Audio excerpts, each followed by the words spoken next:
kan enang tuna engsat nge lo ni chia ti vel kha kan enanga pakhat pahni pathum pali panga alian thalom khop mai panga paruk kan ito pasari lian tha hlir pasari ot khata lo ta tun tum chu hei kan voi ni en na ni a la thalom khop mai to ina do ole hei voin chu I ought en episode 2 na ron nei do na voina hian hei masa khanin kan en to voi khat nei chu atla thawak ngai lawe an tia alo tla thawak lawa ei tuna hianin lui lampang kan pan thale do na khuta khuan khu chuk me ka chuk ve do na ni voin hi kan voin hi en na tur ania nge lo an don atla thangem no tla thatongem ti vel kha ni zan lama ruwa sur na sa a ni zan lama han ruwa sur na sa viau maya tui hi chiana kor hi alen vak lo wang hen tui hi atamangem ga khelawa lo tam viau mai thea tun tum chu video mu nom deu ron chop chule kan tum do na mu nom thenge moni ai ot hi ot som thum vela ni a zange kan thak don ti vel kha to pa kan tilang lenga tun tum chu atla tha to tura ngai la lo tlak that le lo chuanin na ho do na kan voi ni en na ni to tun tum ni chu wang chuanin pon ni se mo kan kheng thlanga kora kan don lang le ang ka phone hi kal pa la khianin na che du khop mai a na che dul tu ka chu wang chuanin a mu nom lo theya kan kheng thlanga kora karon lang le donia ot kan che chan na o pon ni se bye bye phot u o hei tuna hianin kor kan thleng thla der mai atian kan chuk zelanga u thlang lo ka hon tui lo luang thla ta her maya ku ta huanin ku kapa ti me yang kapa ti hain du sia pa kal thame ka ti huan ni a thlang deuh hlek khula ni a kan che chan na hi lai chu la nar em a o chuanin ti khuanin ke ma hian video go na lenga pa khu ta khona chuka eng pon ni se chuk ve photang ole hei hian kan zo tha se la kan chuk thui to ziawa e la ma hian hei kan he la lai thi tui tam deuh hlek a wangin hu a hlo oma khilai khi kan hel lok ani kan hel loka hian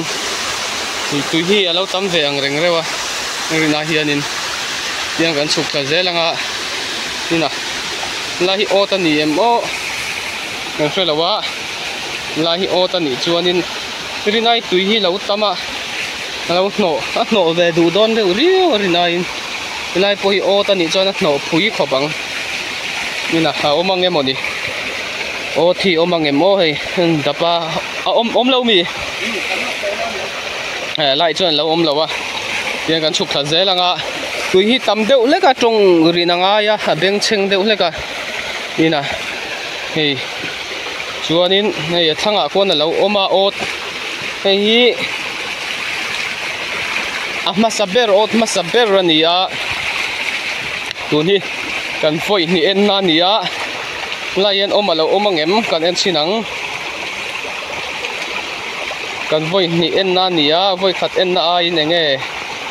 chak ai azia donem ti kha kan enanga aomem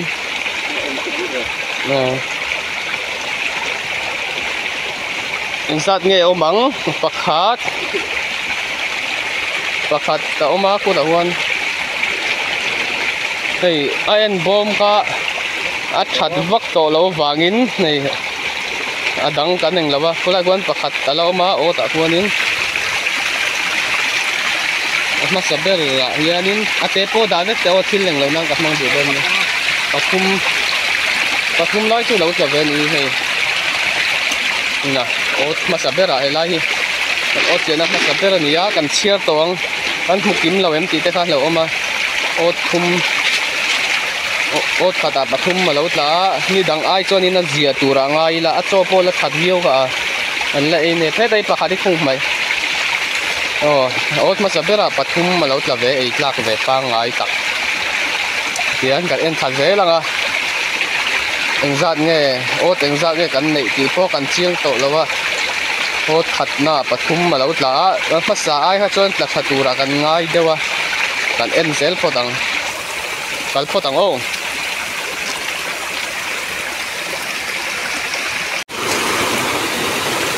hu lo om ve le a lian phei chun tam lawa kha pakhat pahni pathum pali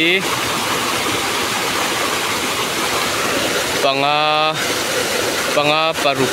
paruk velan oma ma se hei an lian vak lo helai tla tak hi churin a in tian kan chuk zela I anar lama khan pakhat chi kan ena anar lama tang en le lo me yang kan tia khu ta mo kan suka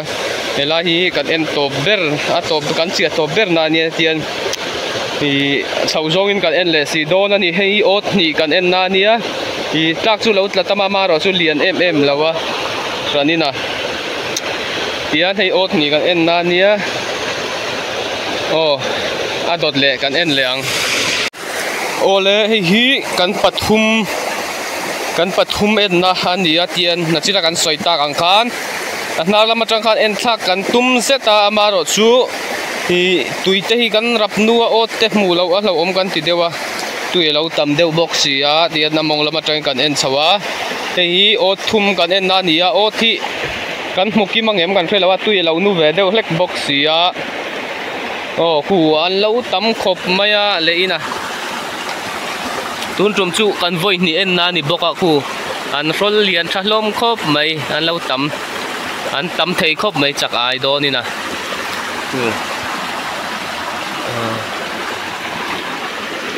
panga paruk vel lai chu alian an lo tla le a hei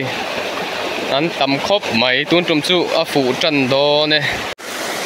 ole hei a ot li na tura ni a hei hi ot li na enge lo an leang ot thum kan en to ha chuanin nat la thaphian zelarina in hi ot li kan en na ni a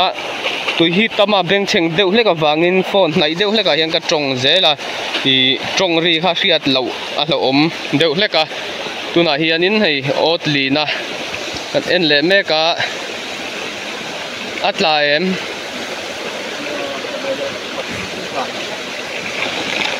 hei ot li kan en na ni a nang mấy tìm mấy tệ anh ra nghe là gần en leang pakhat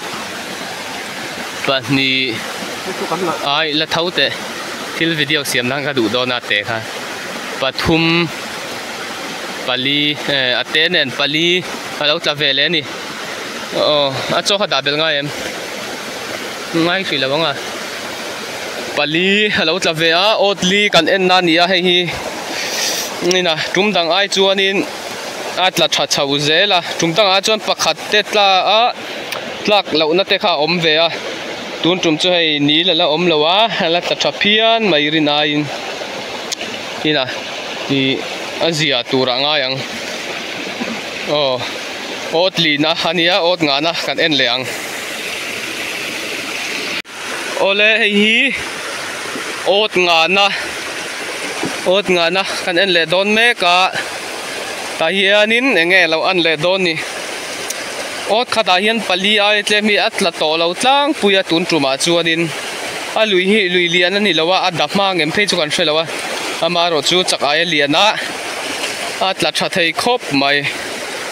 tuna hianin ot nga na voina kan en ot nga na ania tun trum hi nge lo an le don en le chinang om ina zat vel nge om hi ot nga na ania pakhat pahni pathum pali alian tha pali panga ni hi vain panga tla le ni a cho da bel nga em panga double to panga tlato ni tikhan i lai aian panga lo tla panga paruk pasari ti vel ni ra tla ni rin ain tla thakop mai voi ni en na chu kan hon trok tura nga ila ain tu te a pohan ei chak tak tak kain tamti kan ria ma ro chu in thon vek te buai tha ka in leitir don pon i in thon te buai tha ka chu wang chuanin mi komena pohan in ron it viau na chu e kan ti thei lawa elai mun hi a chak ai lian tha a thau boka ha cho hi kan chom hneya nga hi ot nga kan en na nia ot rukna tur kan en leanga chaka ole ei ot rukna tuna hianin ot rukna an la suak le chia tun tum chu alo tam thina lo tam zel turanga ila chak ai an tam tha a chak ai an liana tun tum po hi lo om le nual turanga ila alo omange moni nom lo mi oh hela hi enge chirin lo no nge lo e thilina e ya engin nge e ni chak ai lo som vek maya pakhat chu lo oma engin nge mo e le lai chu fu lo tlat pakhat chia lo tlamai tun tum chu atlak that thei te reng ne na ot khata pakhat chia lo tla kha chak ai chia te lo oma na tinge moni lai hi o hi o dukna ania o dukna pakhat chia lo tla pakhat la hi om vak lo nia ot sari na kan en leng ole hei tuna hian ot sari na kan en le dona nge lo an don ot sari na tuna hianin kan la chuak le chia ot sari na an omem om vele turanga ila o turukna kan pakhat chia lo tla o dukna han tlem de uleka o drukna chun lo tlem de uleka o sari na hania hei janget la en le chinang pakhat pahni pathum pali panga atenen paruk pasari ani te ne na te kha pathum vela oma ate deuh le kha pathum vela oma pali vel kha alian tha oma pasari lai lo tla vele a zia ve viau mai o hei ku ip chunga kwan ti kwan kan da ku anom ve nual to a ot sari kan en na nia hei ot sari kan ena o thi som thum vel ni tura kan ngaya kan hmu kim chuanin kan ken kha som thum vel ania hian ot sari na kan en zawa mun thuma thena mun khat po kan la en lawa pathian zara kan tluang anga ni kan thak tha tura in ngai la hei kan voi ni en na ania ka ha soi zeu zewila i kat zeu zewa video lo en ten om ta ka khanin hi ot sari na ani ot sari na pasari vela lo tlani ole ot riat na kan en leang tuna ole hei elai nuai hian kan chia le a thing korong nuai a son e thing korong pon lo thing nuai a son a omange moni a omna ki alu du ka ring vak lo ka chu alo lut vele phian mai theya enge alo an e oman om mang lo wang ve ni pakhat chi ha ni mo pahni alo ta vele a ei ma se lian thap viau mai a chak a chu anil top chun la om bik la khu ta han pakhat lian vak lo ot khata han alo tla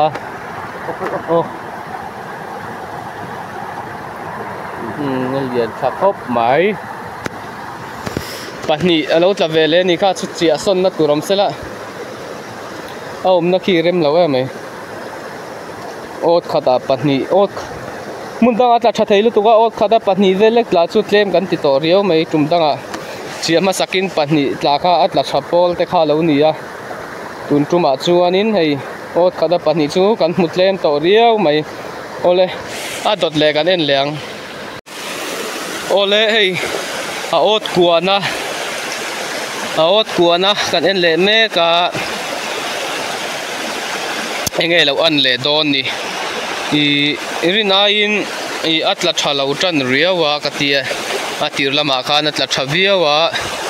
enge an le doni tun tum hi ot kuana ania ot kuana hian engzat nge lo omang ni awas zia lo mel ve a ot chu soi thangang mai ai ot chu soi tha khop mai khu engzat nge lo omang o anom thavak lo ang ri mo lai chu pakhat alian thapa ngai pakhat chau oma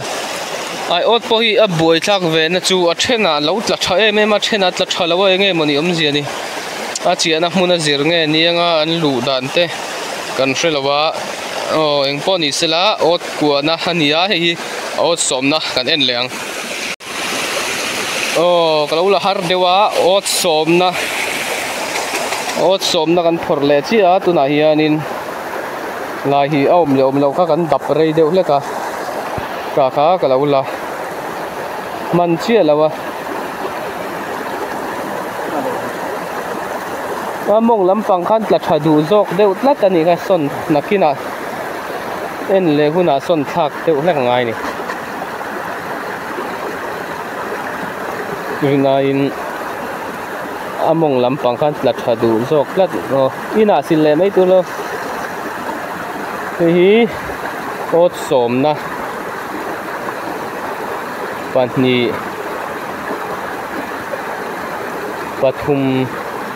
pathum chu lo tla ve a amaro chu pa alian thal tuk lo pakhat ato pami kha lian tha deuh leka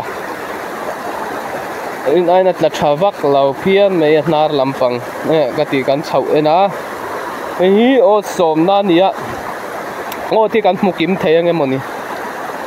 ot somna pathum lo tla le a atir lampang ot khan tla thazok ma rinain hei somna vel ani toa pasari pariat pakua som vel khan tla thawak lawa o engpo ni se ot som pakhat na kan in hmule don nia ole hei a chak loka kan chole a ta hianin a ot som pakhat na ania hei ot som pakhat na enge an don kan en lenga tuiri le tong hi enge alan dan hi fiat tran hi har vio emo ka ti deu leka amaro chu tong fiat turanga ira nai deu leka ka tonga mai ka umlowa hi anai ot som pakhat na ania kan chau ena kan ti to kha enge lo om thang em ruwa hi tamatun kar chu lei hianin alo hno ve dewa wang hianin a thena chuan tam lawa khuta khu chuanin a om ve nualin ka hria ron phot sela hria tang hi a ot som pakhat na ania enge an chakai eng zat nge om kan en leang he ta hian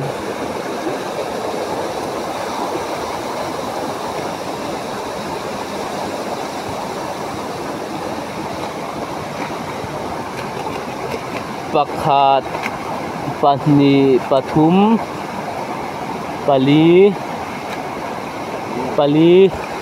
pali an omani han lian thahlom khop me kha chu a bop pui po ei tham fe ve kan nia pali ate mai pali an omani tahanin atirahan panga paruk ten tla an tla thal viau do mogati he amaro chu pali chun tatle mem lawe oleng poni se kan chho lenga ot som pahni na kan en leang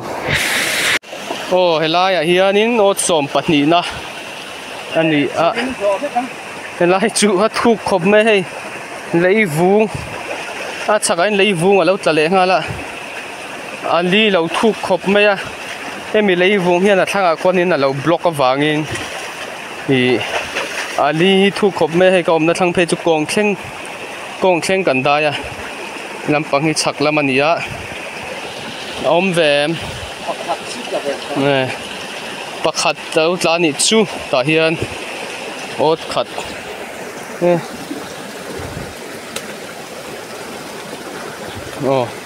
ốt xôm bát nị na bạc khát tất lá nị nay cho xuân đây chi nị ha tiếng chầu mấy rồi ốt xôm bát nị na bạc khát tất lá nị ô lê hay lại cho em lâu em ấy ốt xôm bát thum na cái mùi lệ đó nè ole tu da hianin som pathumna o som pathumna forleme ka alo omang emoni o thi a del na theinge moni del soi thei khop maya ki del soi thak khop mai temin tueliana a har sa de ule ka video lak vel le han ti kha i in puyangai thin boxia tu da hianin o som pathumna kêu tel về lúc ốt xôm pathumna pakhat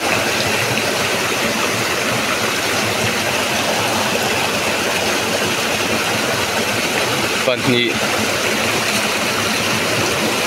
pakhat ni chun ei chheve kani a chaw da belanga em ngay là vâng à pahnih alo tlavele ni ot som pathumna khanin rinai na thena hian alo tla thawak chuang lo voi ni na po pahnih tui hi atama tun tum chu a hno ve hrim boka ot som pathumna pahnih atlani ole hei kan chian non le nga tanga nga ya khanin ole som palina kai hmudai donia ole tuna hian ot som palina kan phorle don chia a chan ve kan entling trap to ni i khulam atir lampang kan enat tanga han ngai tu kha chuanin kan hon tam via wang chu kan in ti dewa amaro chu alo tlatlem ve tol tola i rinain pahnih te lo tlale a pali te heta po hianin hei tla lo om vak lo aniang hi ot som palina ania a chaw po an ei mang lo atla lo mi ta chon lo nil vele thak mai voi ni na en na po nil vele thei tho ani o som palina kan ni le ole tuna hianin ot som pangana tian azat ve kan en chia ti na nia ot som pangana hianin tla lo om le donem rinain tui hi atam tama mange du thu sam lo hle maya chir ten alo hnoa thinina chakai tlatur kha alut tur kha alo dang ve thina chuwang chuanin hei i du thu sam atam kha lo tla lo thina hi ot som pangana ania nge an doni tla lo omangem mo lâu tla về lệ cả anh ra nghe tla kan en chinang pakhat pahnih ei tlak pa ngai pahnih lâu tla ni rinayun i among lampang kan tla thavia wa he lampang hi rinai nan tlatlem tel tel mai ei som pangana nia ot som pangana pahnih an tla tian o thi kan hmu kim chuanin na zat ve kan en na chiania kan hmu kim lo mai theya o som thum tura kan ngaya enge kan en chhoje langa o teng sang e kan hmu kha kan ron soi don ani ole o som parukna kai hmu le donia ole hi o som parukna ania enge an don kan en lenga rinain ka be se ain la thala utata tun tum hi voi ni en na ania ya thena chon lo tla thaviau ma se i ave vrei chalakin natlang pui thuin atla thalu tuk lawa tuna hian ot som parukna hian nge tla din mun kan en lenga atira te chon paruk te kha lo tla kha tiang hli ra chu tla sela chu tam dona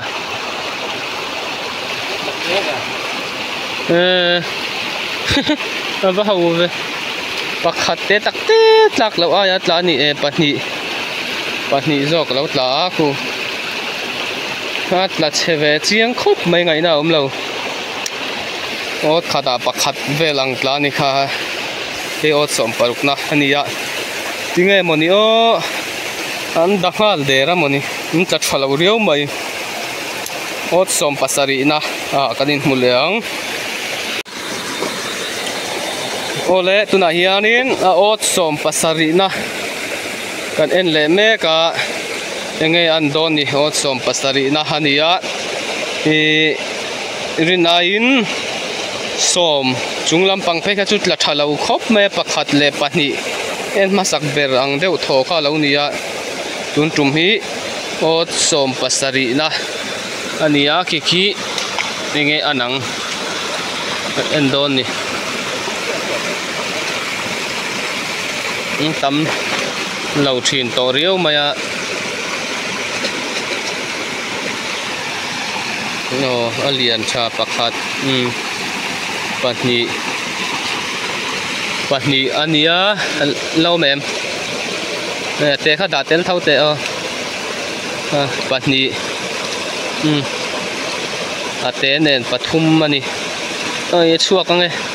ate hi enge moni video siam nan ka du deuh hlek se tun tum chu ate hi hon vek anga ya hei ot som pasari na ania rinain an tla thaviau lo ani bei se anga in ot som pasari na ot som pariat na kai mule donia ole tuna hianin a som pariat na an la chuak felle don chia hei som pariat na chir hi lo tam deuh le ka tui lo tam deuh le ka tun tum chu chir hian lo no ve thina hei wang hianin tem hian ta thalo deuh le ka mun cho ka ti deuh le ka som pariat na ania mun thuma thena mun ni kan en trap ani som pariat na enge athin chuai hi janin tlak nem ve mel thei khop maya ama ro chu chir le a cho vel hi lo ri thui zela enge en mun khop maya helai po lo tla thalo ani chu te takte pakhat chia lo tla le ni chu la hian rina in na tinge monin lo tlak that lo na chan le tlak du mel ve ne na khor ko me no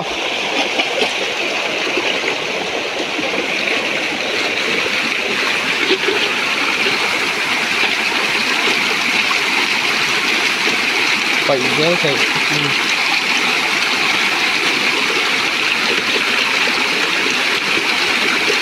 nè bác có lúc về hay chưa liền nhau mày thế bác phát tiền ôm tiền một cái tiền Serin na lo no ve deuh bok sia rinain amar chu alen chu liana ma se pakhat chian ni hrim hrim ka lung oi thak lo ni voin hi en na chuanin i rinain ama sai kan hon tam vak kher lo mai te ni hei atir lama han tla thaviau ma sela a top lam hi pakhat te lo tla ngai na lo ole a dot le a kan mule donia la hian na ot som pakuana an hong le me ka enge lo an don lai chu pathian zara som panga te lo ta sela kan ti te mai enge an don ni hei ot som pakuana ania hei chun tam don ni hi pahni chian omani chu wat tam thei to lo ve pakhat pahni an lian viau lo le hala ot khata pahni en masak ne in ang chau tan riau me tir lama khanin tla thaviau don mo ka ti ot som pakuana pahni ani ot som ni na kanin muleng ole tuna hianin ot som ni na khor zo le chia pakhat nge pahni lo tla leang zat nge lo tlang a oti soita kan khan chir hianin a lo no ve reu me ma hei ot som ni na ania enge tla to ka lo omangem ICR pakhat ta lo ta ni chu ICR om nai chuanin chakai dang hi om vak ngai lawa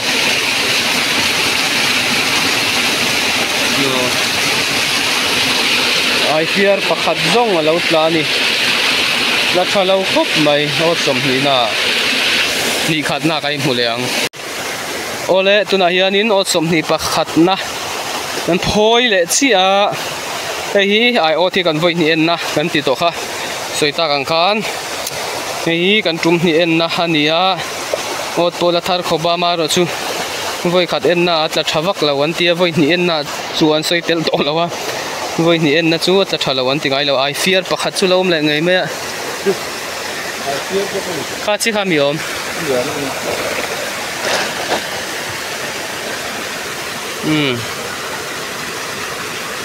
nấu chuộc lẩu về cho ha cái ớt sôm nị pakhat na anh ya với khát en na ai khan et với khát en na ai khan trên ở trên lẩu là thà lẩu riêu mấy ớt khát à pakhat te lẩu là tlak lẩu na ớt te lẩu này à vì nain anh với ni en na po alat là thawak chuang lẩu với thum en na hi nghe anh đón ni vậy cần với ni en na anh ya la thalo hlom khop mai kan chho en khang langa son thlak turin ni se la thatura nia ni te hian chho en ang ati son na tura boi thlak vek to lam o eng po ni se la ot som ni pahni na kai hmule do nia kan chho le podang ot som ni pakhat en to ni ot som thum hi kan hmutling thei ngem ole hei atop lam kan nei chho zela tuna hian ot som ni pahni na an hong ve le a nge lo anang among lampang kha chak a yan tla tha ni hi alu lampang chu an tla tha lo reu reu ke baka ai othi ha lo no ve zel chir hian he lampang chu alu lamani boxia leivung tol vel kha din i alo no ve zela tian leivung atama chak lampang hi chu thang lampang kha chu leivung kha thleng tha thui lo ve deuh hleka tle min kha kha alo no lo ve deuh hleka thang lampang chu ei chu amaro chu azia ve deuh hlek turangai la engzat nge om kan en leang ot som ni pahni na ania tuna hian engzang et la kan en ve leang pakhat pahni pathum mate deuh hleka kha chu pali panga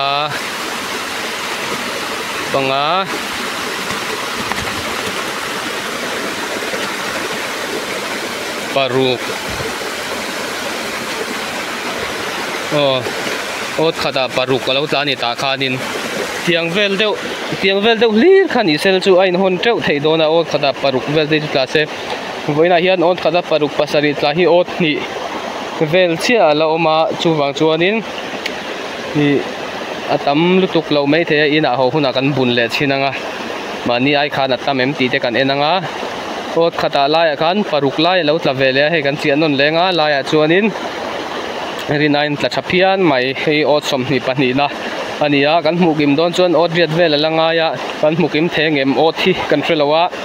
ole ot som ni pathum na kai mule donia ole helai hi a som ni pathum na ania helai hi kan en masaka atlak thadeu na pasari vel lo tlak na khania tuna hianin enge an le doni aom na muni hei ma video masaka soita kang khanin ni atlak that karin lo na ber atla tha ka ti na khania la hi tum hi enge an le doni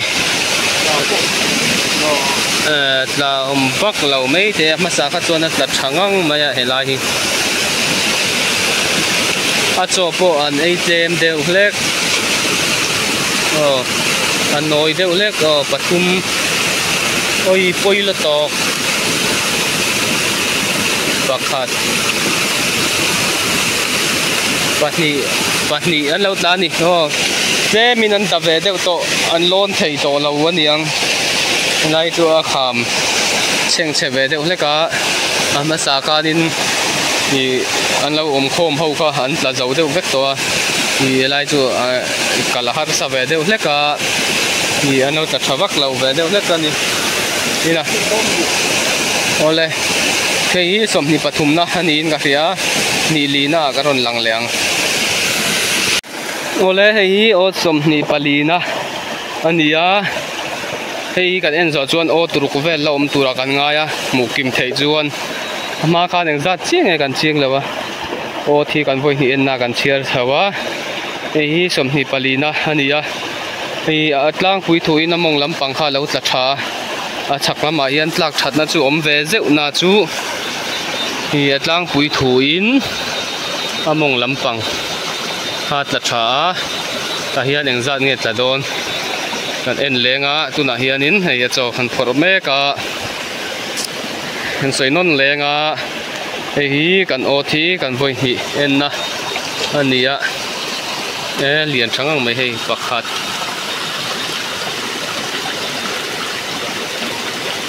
nghe lami nghe daro pakhat pahni angat lani o lian pa ngai pahni ate hi nakina chil video siam nan ka dua enge ka video siam tur chu kan la soi lawanga o te ha kan la tel ni tun tum chu e ot somni palina kan en zo chia pahni alo tlani pa ngai ole ot somni pangana kan chauleang ole hi ot somni pangana anita ot somni pangana hianin om donem kan en lenga om chu oma ai ot cho vai mim te po oma sak ai om donem kan en lenga paruk pasari ve lo tlale sela thatu ne top lama ni to si nghe kan an le don ni om chun om ma sen tam lo mấy thế ni nè hi ot som ni pangana tam lo e pahni panga vel chun om pathum pali pali no ma alian lutuk lawa te chelu tuk lo boka alai ota kanin pali an omani an lian lutuk lo en le huna chakan kal thui deuh hlaka ngai to don ani chak lampang hi chu i ate deuh hlek to abaka sak ayan wang deuh hleka o imponi se ot som ni parukna kan chauleang ot som ni parukna kan phor le chia o thi kan muki mang emoni ot som ni parukna ania hei enge lo tla kan en leng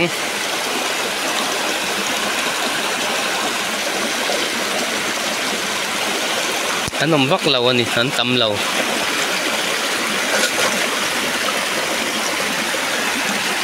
pakhat pahni pahni zong ani pahni tlong alo tlale ni en masakami ang deuh tho in pakhat te pahni te alani voi ni en na poina tam ngai lo ni ang voi thum na tam tong ole ka ot som ni pangana en zo sia ni ot som ni pasari na ania hei ot som ni pasari na kan hong le don sia tuna hianin ngay là anh don nấu là cắm xe các chị chuyên nền nấu là cắm đủ đề xí là wa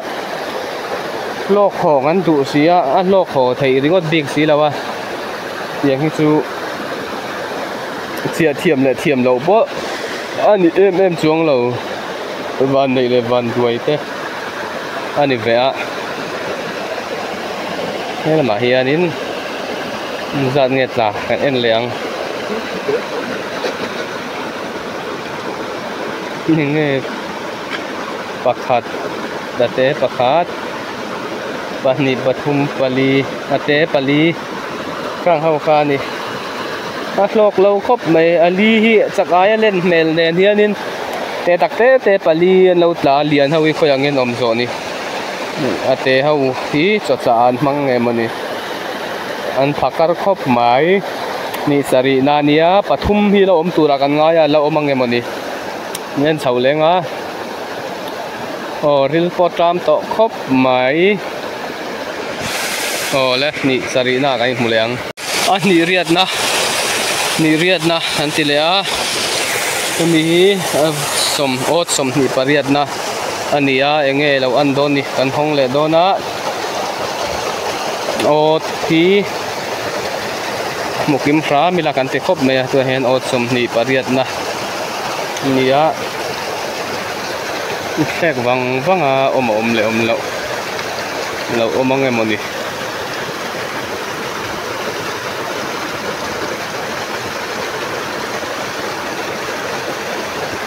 mat la lo mi eng ma lo la lo ni chu ot som ni pariat na ot som ni pariat na tla om lo le a ti an ot ni nil ot ni anil na ani ot som ni pakwana kan zong leang ole hi ot som ni pakwana nia hei lo hi ot khat chia a om to do na ni kan mu kim thei chuan ot khat hi kan mu don lo ang riau mai ot som ni pakwana ani hei o man o mem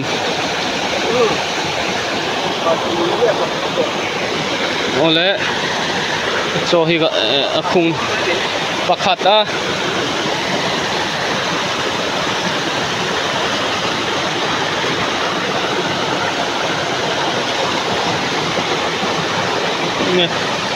nó chỉ cái mắn đó một tí á và khát liền đều chịu lâu làm về nị ha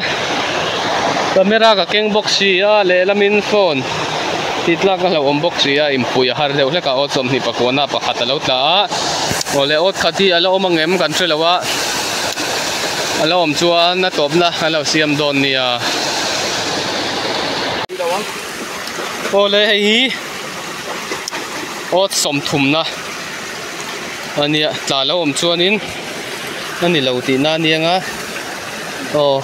la en lo nge chu ni kan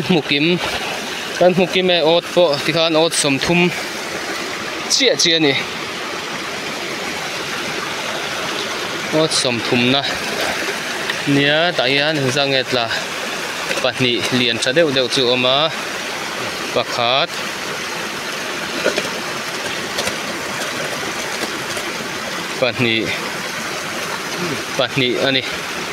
pahni lo tla ni ha top number a ot som thum na tikhan som thum kan chuanin kat en kim tura ngai la